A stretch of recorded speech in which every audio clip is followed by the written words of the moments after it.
Welcome to this week's Fireside Chat with Jesse. I am joined today by Chad Olson, president of Better Programs, but we're going to call him, it's Chad from Turbolease. So we'll just push Better Programs to the side, and we're going to focus on Turbolease. Thanks for joining me, Chad. Hey, yeah, thanks for having me, Jesse. I really appreciate the opportunity to talk to you and be part of your Fireside Chats, which is, I guess, a long-running, becoming a legendary, video series. So yeah, honored to be here. I can't necessarily say it's a claim to have the most episodes of an equipment finance podcast, because that would probably put people to sleep and turn people away from not wanting to watch it. But it's great to have you on the program, sir. And kind of like what I was mentioning before, I hit record. We've known each other for several years.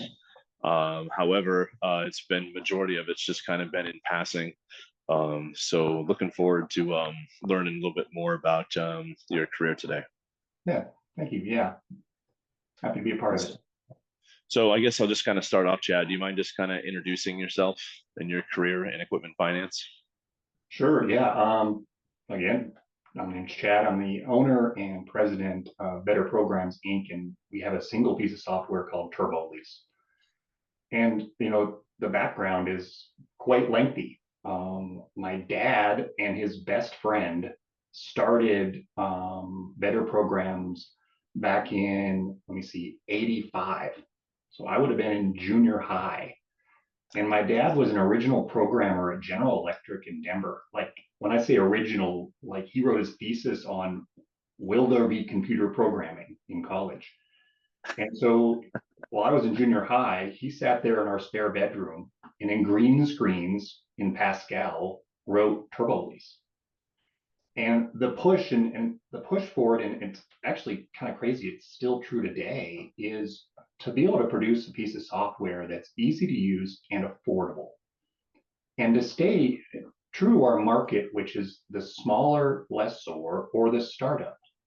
So they released the first version in, I think, 87.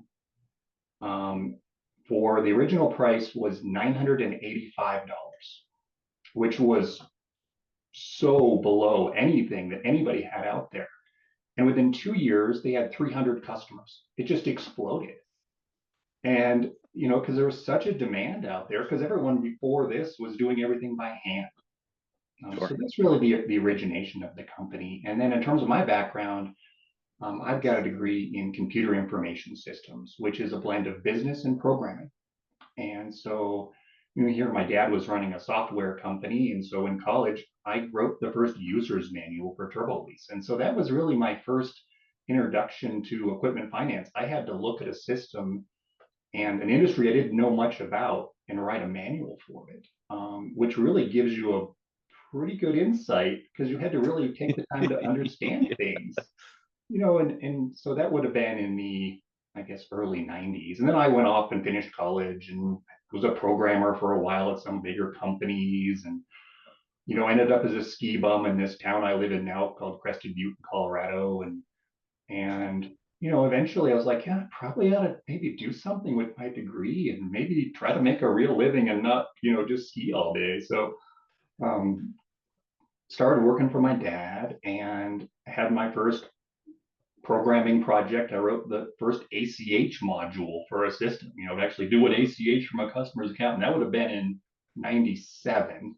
And that's right when kind of dial-up internet really started to become a thing. And so my dad lived in Denver. And so I just was like, I want to do this from Crested Butte because I love to ski and love where I live. And he's like, yeah, all right. So I started just working and learning. It took me really 5 or 6 years to really learn equipment finance. As you know, and as the experience you have, there's a lot of ins and outs and technical details and all the little things you've got to be able to know to do this properly, and not send the company off the deep end. So yeah, I learned the industry, and I eventually bought my dad out in, I think, 2007. And then we're just a lean and mean small company, always have been. We're a company size of 3. Okay. It's me, I have a programmer, and then I have a back office person. And it's the biggest we've ever been, 3 people, And we have roughly just under 200 active users across the US, Canada, some strange locations like Jamaica. Like I always hope they're going to invite me to do some online or personal training, but they never have. And so that's really in a nutshell, kind of a long answer to your question, but that's kind of, the history of Turbolease. And then in terms of me in the industry, I try to attend a conference once a year. I certainly can't get away and travel as much from the office just because my responsibilities to my customers as much as, probably a typical company head or so to say.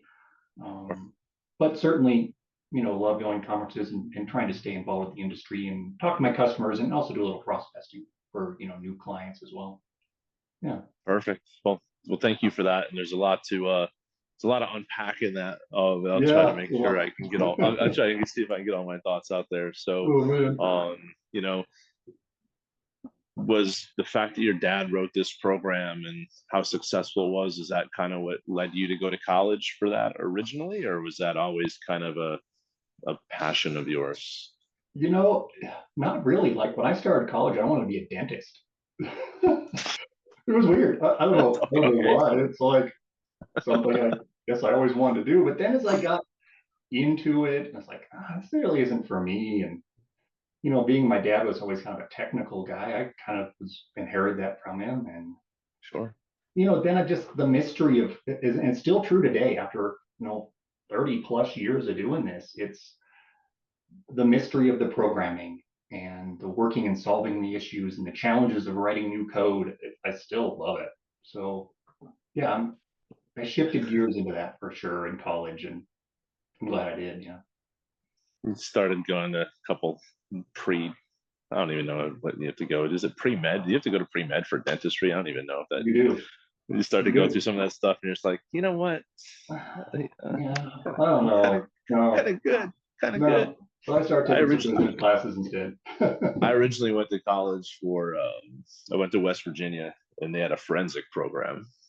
And Oh, I was like, oh, the FBI had like the little program and yeah. everything. Like, this is fantastic. And then I went to my orientation and saw how crazy of a school that is from a social perspective. I went and met with a guidance counselor, and they were like, you have to take 3 advanced maths and 3 advanced sciences. And I'm like, what else do you have that's competitive? Oh man. Yeah, I like math. So, oh man, Yeah. that sounds crazy. Um, so that's fantastic. And then kind of, I guess one of the questions I want to make sure I ask you is, were you paid to write the manual? I was. Uh-huh. I was an hourly, like hourly rate. I think it was probably like $9 an hour or something back then. But Okay. yeah, I Good went for your dad. into Good for your my dad dad. was running the company out of his basement at that time, and I think I just went down, kind of set up a little card table or something, and you know, I think that was I think Windows 3.1 just came out, so I think I wrote it in Windows. And my dad, I think, was at that time before I was into the programming side, was writing Turbolease for Windows, right? Because we converted from DOS to Windows. That was so exciting. I just, I sit there and I look at my son's almost 16. And I'm kind of like, you know what? Just some of this admin, you're a lean team of Yeah, 3. And I'm sure for a lot of times it was just you. And you're just like, well, who's going to do that? Like, right. Oh, I know. so I'm like looking at him, I'm like, Hmm. get over here, kid, and do this admin work for me. Exactly. Yeah, I have a son also who's just turned 15, and I'm like, what if he's got that programming mind? Yeah, so. We'll figure it out. Yeah, exactly. But then he's like, well, how much am I going to get paid for this? And it's like, Hmm. what my first job was like maybe $5 an hour. Like, Yeah, what do you want? exactly. How hard Minimum will it? wage is like 20 something. I'm like, get out of here. Go away. Can Go you away. imagine making that money when you were in college, $20 an hour? You'd be like, dang, this is awesome. It would have all been spent on things that I probably wouldn't have needed Probably. at that point in time. Exactly.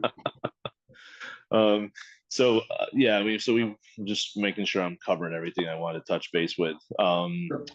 So how was that conversation? How'd that feel for when you approached your dad and was like, hey, I want to follow in your footsteps?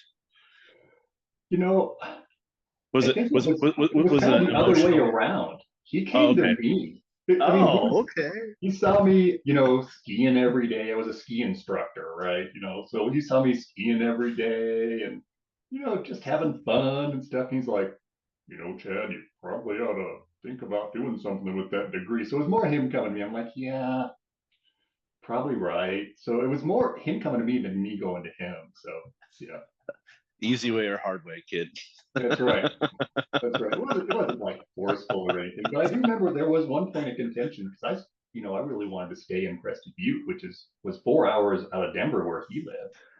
And so I came down and talked to him, and he's like, okay, well, we can get an office and you and I can. I'm like, oh no, no, no, I don't want to live in Denver. He's like, what? I'm like, yeah, well, have you heard of this thing called Oh, dial-up internet, Dad? Yeah, we can send emails back and forth and I can do this all remotely. So I was like one of the original remote workers of this town. And so he's like, okay. And then I think we went to like Office Depot and he bought me a computer and sent me home in my truck or something. So yeah, so that's really how it all happened. it's fantastic. So you're Crazy. like probably one of the first remote employees ever in equipment finance. This little I may thing have there. I may have been a pioneer. Man, Yeah. Uh, so you have over 200 customers, or I guess 200 users on the platform. Yeah. Is Do you have an average? Is it typically one user per leasing company? Is it a handful? You know, our application is such that we don't really count users, so it's kind of hard Okay. to estimate. Our average, you know, user probably has, or client, I should say, has 4 or 5 users, of the system. And so, but our typical client's fairly small. Either they're a startup and they're just kind of getting going, or they're a smaller, equipment leasing company. Maybe they have, less than 1,000 leases. And they're not trying to be big. They know their market, and so that's my typical client for sure. Perfect. And then I guess from an ongoing perspective, or would you say that you're probably adding more people every year? Because I think once people grow over a certain size, there's just certain things that any system Sure. just can't do. And some of the bigger ones, it's like, will you ever need that? The answer is probably no, you don't need that. So I'm We're sure it's pretty just, stable. Yeah, I mean, we're pretty stable in terms of users. We on a typical year will add probably just as many as we lose. And why we lose people is just what you said. They've grown. We're a starting point for a lot of these clients. And, they get to a point where they have the receivable where they can have these much fancier features and they can move on to these other systems. And we know who we are. We're not trying to be that middle market software. And so, like right now, I'm going through this with two clients right now, and they've come to us and say, hey, we're moving on. And we go, great, all right, you've grown out of us. And then we help them, get their data out. It's not like, what, what a what, you're not going to concept. be a customer? So we know where we are and what Yeah. we're focused on for sure. No, and I've always appreciated that. I mean, as someone who sold software, for 10 years, um, you know, organizations that were on Turbo, it just worked. Right. They were comfortable. At some point, someone was like, "Hey, we need to do this. We need to move based on whatever decision that was made." Sure. And uh, people called you up, and you were like, "Sure, what can we do to help?" Right. And that's not. I want to say that's probably fits the true mold of what I see in equipment finance in regards to, what is it, competition, where it's like you have a friend, but they're a competitor, but there's Yes. enough to go around for everyone. So it's kind of like the true spirit of our industry. It's like we help Sure. one another. That's right. But from a software perspective, it's a little different, right? But and those customers that you had, I mean, they were extremely loyal, and I think maybe even only half of those were probably successful because Right. they were just like, hey, this just works, and this over here it's just too complicated. So was it worth the move? And we get that. I mean, it's it's strange, about half the people that say, "Oh yeah, we're moving away from you," they go through this big project and they go, "Oh, this is too expensive and it's not really what I wanted." I get them back. Like, "Oh, we gave up on that. We're going to stick with you for a while." So half of them, they off they go, and the other half they come back. So Yeah, well, you got, you yeah, don't know. you got to chase the shiny object for a little while, and then all Right. of a sudden, at Right. some point, people are like, "Wait, what?" And like Hmm. from a cost perspective, I mean, it's not even close. Right. So it's like, is this a question? Is the juice worth the squeeze? I don't know, and that's up for the leasing Yeah. companies to figure that out themselves. That's right. That's right. Are the majority of your clients independents, or do you also do like banks as well? I'd say the majority is independent. We have a Independents. few banks as clients, but it's usually the smaller community banks, Okay. where they have a big bank loan software system, but it's not big enough that it does an equipment lease well. They're Okay. smashing lease into a loan system and it just doesn't do the accounting right, as you know. So we have a small amount of community banks, but the bigger banks, they want so many SOC audits and they're not comfortable with a company size of three. And so you get to the bigger banks and we could have a little bit of that, but nobody Well, big. that was my next question. It's like company of three. How often do you get flack Sure. from organizations, and like would it like how do you Oh, yeah. how do you I guess answer that objection, Chad? Sure. Absolutely. And it comes up all the time. And it's just transparency. I mean, we are who we are, but we can fall back on, well, how many other software companies have you been talking to that have been doing this for 30 years? We have a track record of being there for our clients and being competitive and providing the features they need.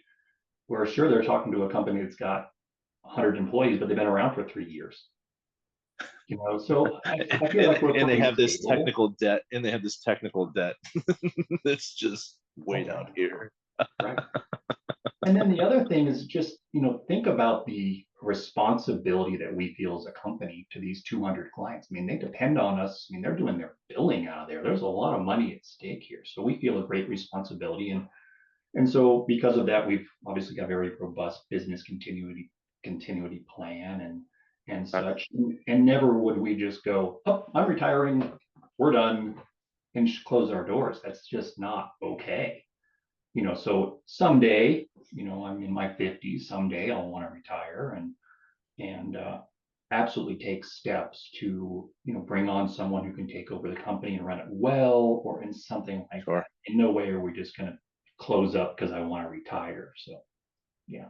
Sure. I mean, your son has another 8 years to live his life, and then Yeah. sorry, buddy, sorry, boy, gotta get Yeah. to it. I mean, I'll probably be that guy who's 75 or 80 sitting here Oh, of programming course, because away. you're passionate about what you do, and when I talk Yeah. to your customers, they're just like, yeah, no, I'm good. Chad will handle it.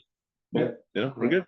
We're good. And then people who get really worried about it, in terms of what happens if we call and no one answers. I've done this for, oh gosh, probably 10 or 15 times. We'll actually make a screen recording of, okay, if you can't get a hold of us, here's what you do to get your data out of the system and move on. So they're very comfortable, so Well, that it runs the gamut. Some people don't ask and some people really get anxious about it.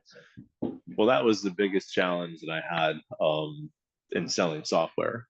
It wasn't the bigger organizations because they had, you know, a, a product owner.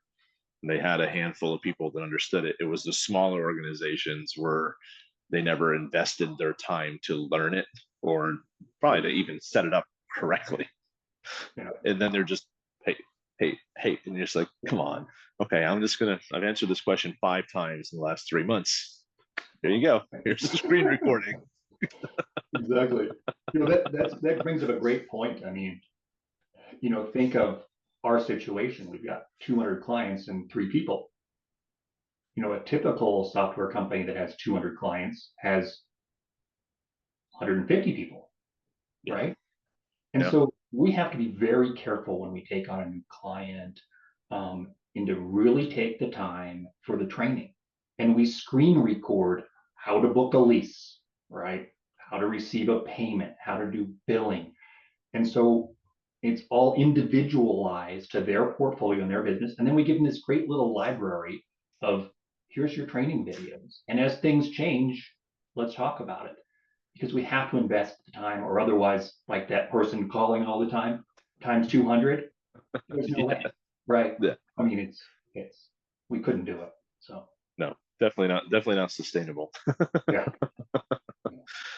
And then, so being a lean organization, when people are coming to you and they're saying, "Hey, we really need the system to do this," like, how do you, you know, you're friendly enough, you want to make your customers happy. I'm sure the answer in your head's always like, "Yeah, we can do that," but when we know that it's probably not going to be Right. worth it to the 199 other clients. So, how do Yeah, you that's a great make that question. determination, Jed? Sorry to put you on the Uh, spot there. Just no, I mean, this is great because and just so we're clear with the true. audience, I've never been this brutal with other software companies because the games that some of them play. I just know your transparency, and that's why I just wanted to ask this question. Yeah, I mean, we are who we are. We're not a custom programming shop. We're every one of our clients is running the same version, right? We can't write a Okay. version for 200 people. We don't have the manpower. So everyone runs the same version. Now we can make little tweaks here and there. But to answer your question, if a client comes to us and says, "Hey, we need this feature that's not in the system. It's going to be these 10 screens and these features." We go, yeah, that's great, but we need to make sure that what you're asking for is a benefit to the rest of our clients because when we release that next version, what you're asking us to do will be there for other people. So sometimes we have to say no.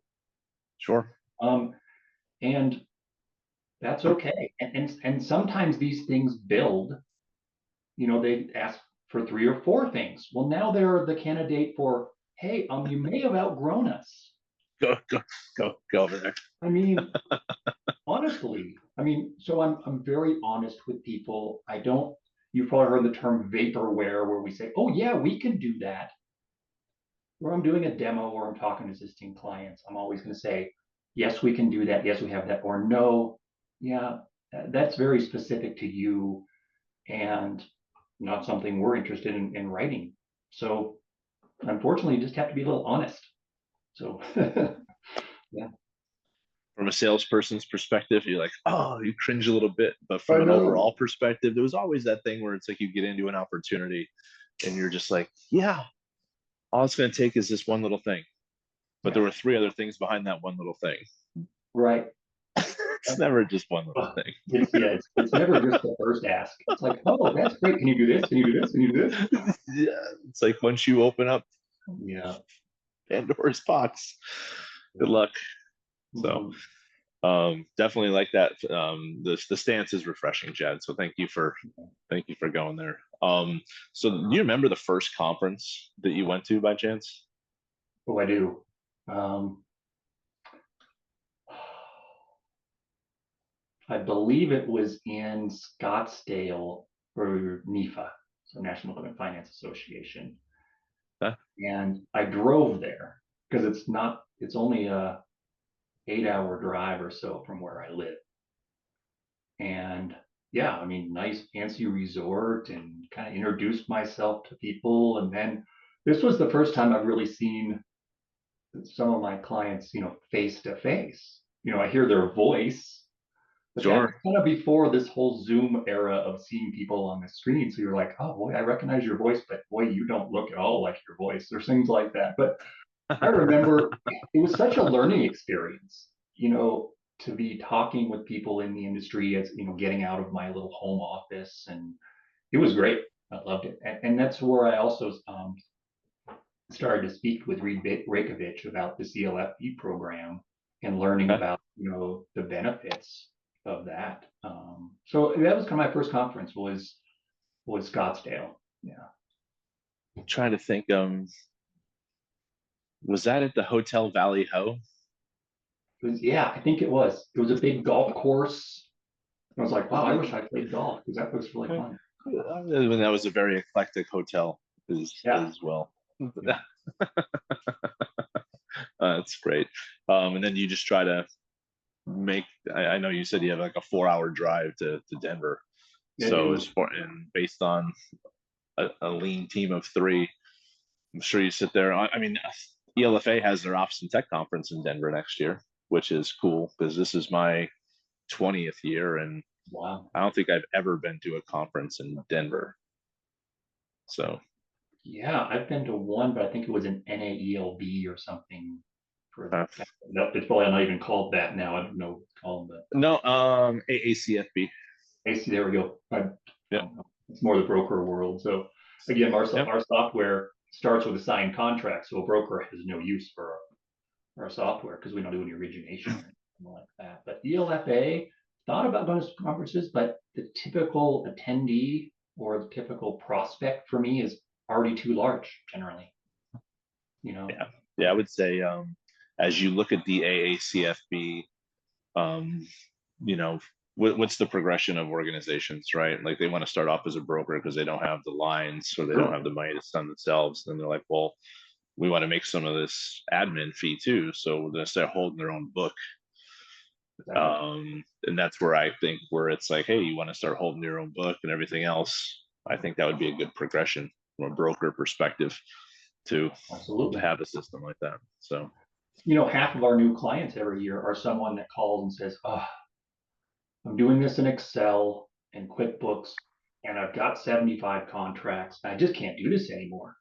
You know, I've got to look up 75 amortizations to figure out my monthly income." It's like, so that's half of our new clients are someone who's like you. They came from a broker, they're keeping their own paper, and now they're trying to grow it, and they can't do it in Excel anymore. So, yeah, you mentioned the word Excel.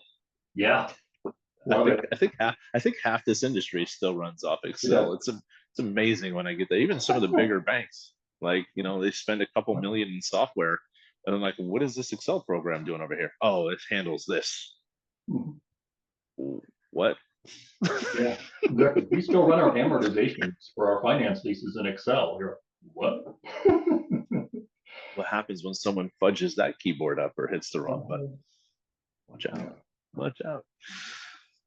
It's fantastic. So I asked everyone who comes on here, Chad, to give me a little fun fact about themselves. So, and we've already uncovered that, I mean, before we hit record, you live in an amazing town. So I'm gonna have to figure out a way to get up there at some point in time just to Sure. check it out. But besides skiing and like being outdoors, I mean, those are awesome things to do outside of equipment finance. What else makes Chad Olson tick? Oh, man, I'll give you a really quirky thing. I can ride a unicycle. Yeah. And in high school, I was on a unicycle polo competitive team where we went to parking lots on our unicycles and played. With a, with, Yeah, yeah, we took a ski pole and a wooden dowel and put a nail through the end. And so that's a little quirky tidbit is that I have some pretty advanced like unicycle how big skills. are the wheels on these unicycles? There were 24-inch wheels. Or Okay. so I had one buddy on it, one of those giraffes, those really Yeah, tall ones, and you yeah, had to have that's a what I really was like. long mallet. Yeah, I You was didn't want like, to run into him because he'd fall on you. But oh, so of course. that's a quirky thing. Probably not many people, can ride a unicycle, let alone play polo, you know, back in the day. So Can you that's juggle while you're riding it? no, I could never juggle. I know you would think that unicycling and juggling go together, but I can't juggle. That just shows my ignorance. Like typically when you see people on unicycle, it's like, okay, they're this crazy. Let's step it up a little bit. Yeah. So my final question I have for you, Chad, is at the end of the day, why should someone want to do business with Chad and Turbolease? Yeah, sure. Great question. I think it really comes down to asking yourself, where are you in the industry? What do you need as software? And when you look around for options, I'd like to think that, we take the time, we care about your business, um, and we're with you while you need us. But we're not going to try to keep you if you want to move on, and we'll work with you on that. So I think to answer your question, we're that starting point, we're that great entry into the market, and we're going to take the time to help you do it right. So Excellent, sir. Well, appreciate your time this morning. and hopefully our paths cross sometime in the near future. For sure. But thank you again. I appreciate you telling the story on Turbolease and your career, and we'll be talking soon, Chad. Thank you. Great. Thanks for having me, Jesse. Appreciate it. Thanks. Thank you.